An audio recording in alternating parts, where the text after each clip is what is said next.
Chris back again, and this time we're talking about a movie from 1990 called Cinema Paradiso. Now, this is an Italian film. It actually won Best Foreign Language Film at the 1990 Oscars. It's such a gem of a film. It's a great film about a small town. It's about small town life and a theater at the center of this small town that pretty much everybody goes to.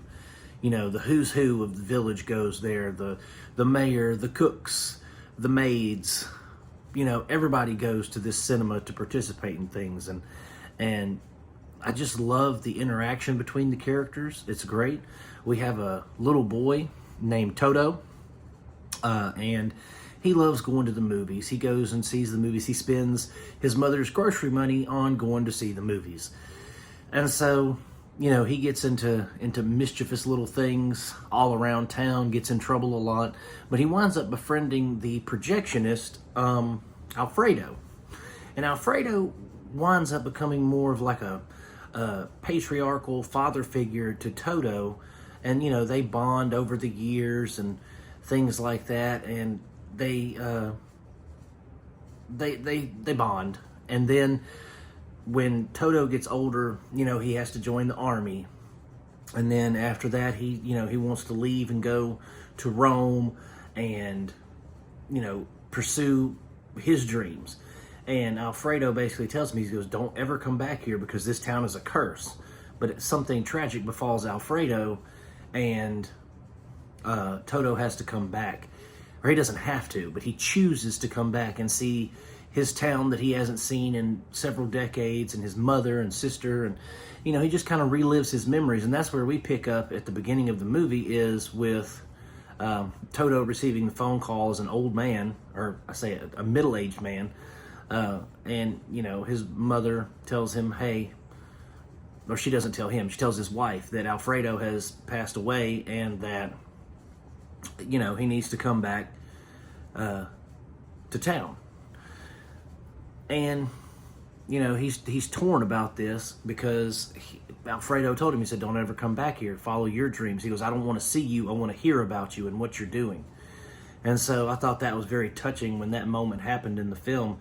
But his mother calls and she talks to his fiance, or whatever woman that he's with at the time, and, you know, tells her what's going on. When he gets home, she says, your mother called. He said, okay, you know, what she want?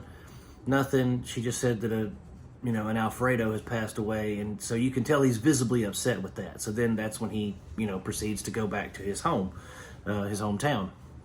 And so, like I said, we pick up there where, you know, he's coming back to town and he's seeing all these people that he grew up around. You know, they're older, they're a little more weathered, and the cinema itself is just dilapidated and shut down. And he wants to know, why did this happen? You know, how is this happening? But, you know, he talks to the old folks that are in the village that used to be young folks.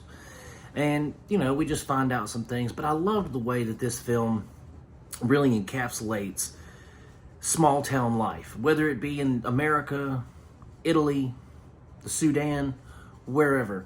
The small town life is a very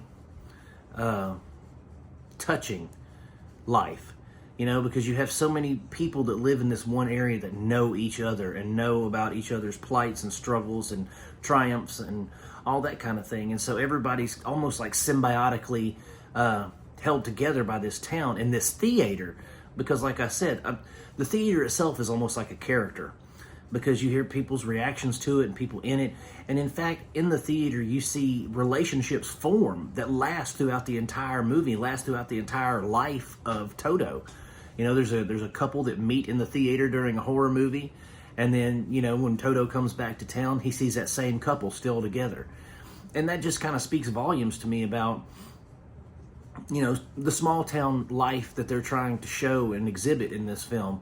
And I thought that was super touching. I loved it. And I loved the dynamic between Toto and Alfredo, because Alfredo, he doesn't want Toto to be a projectionist.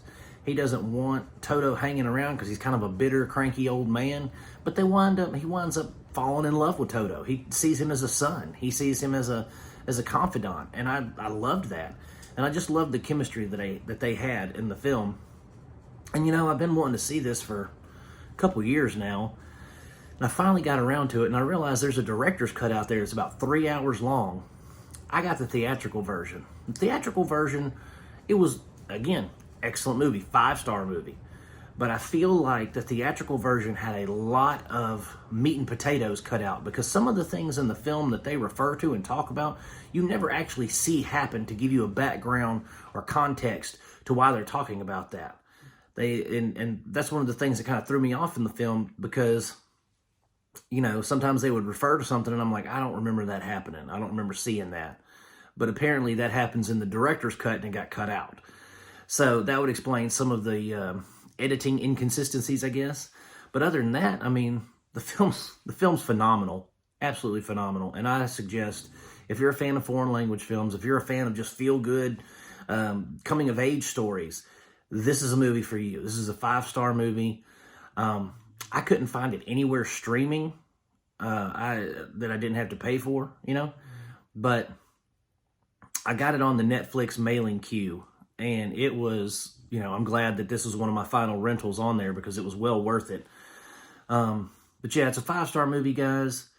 That's it for Cinema Paradiso. If you want to get connected with more Cinema Dolce 56 content, feel free.